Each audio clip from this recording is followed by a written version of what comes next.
ये तो हम समझते हैं आज यूनिट इकोनॉमिक्स एक होटल का जिंजर जैसे होटल जो कि दादर या अंधेरी जैसे प्राइम एरिया में है, जहाँ पर लगभग ये बिजनेस होटल्स हैं। तो ये 7 से 8 हज़ार रुपये यूजुअल होंगे, प्राइम टाइम में ज़्यादा भी जा सकते हैं। तो इसमें ओटी और कमीशंस अगर आप पकड़िएगा तो लगभग 10% के आसपास ओटी कमीशंस मेक माई ट्रिप या बुकिंग साइट्स है या Booking.com है, इनको जाता है।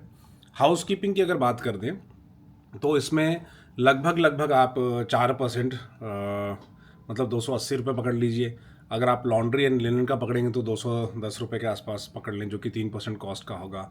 इलेक्ट्रिसिटी और एसी और यूटिलिटीज़ ये जो कॉस्ट होंगे ये लगभग 2% के आसपास, तो 140 रुपये पकड़ लीजिए।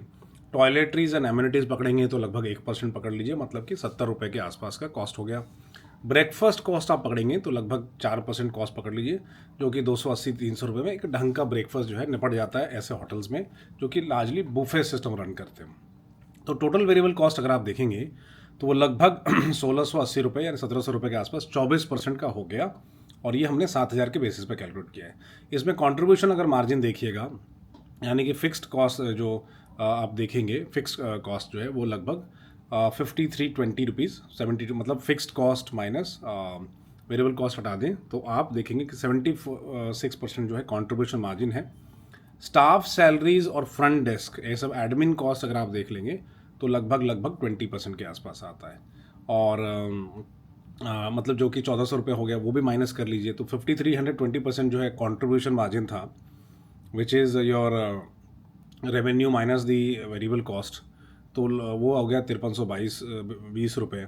उसमें से आप 1400 रुपये जो है staff salaries front desk per unit minus कर दें तो 20% कॉस्ट हो गया, वो माइनस कर दें। प्रॉपर्टी रेंट होगी, ईएमआई चलता होगा तो वो भी 18% के आसपास है, माइनस कर लें, जो कि 1260 रुपये के आसपास हो गया। मेंटेनेंस एंड रिपेयर्स आप माइनस कर लें तो 420 रुपये, लगभग 6% के आसपास किसी भी रूम का पर यूनिट इकोनॉमिक्स पड़ता है। मार्केटिंग सेल्स और एडमिन को पकड़ लेंगे तो वो भी 4% पकड़ लीजिए, जो कि लगभग 280 रुपये होगा। इंश्योरेंस लाइसेंस ये सब पकड़ लेंगे, मिसलेनियस, तो वो 3% पकड़ लीजिए, जो कि 10 रुपये के आसपास है। तो टोटल फिक्स्ड कॉस्ट जो आ गया वो लगभग आ गया 3570 रुपये, यानी कि 51%। ठीक है। ऑपरेटिंग प्रॉफिट मार्जिन जो है वो कितना हो गया 1750 रुपये। तो 5320 रुपये या 5300 रुपये आसपास, जो कि 76% 75% कॉन्ट्रीब्यूशन मार्जिन था, है ना। ये total sales minus variable cost. अब इसमें से अगर आप फिक्स कॉस्ट हटा देंगे तो फिक्स कॉस्ट लगभग 50% है ना। तो पहले 100 में से हमने 25 हटाया लगभग, तो 75 बचा।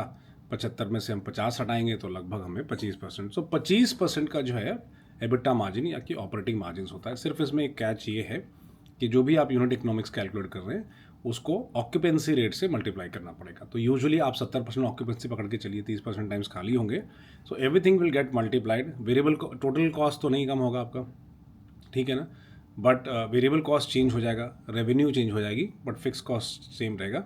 बट ये मार्जिन्स मोटा मोटी सेम रहेंगे।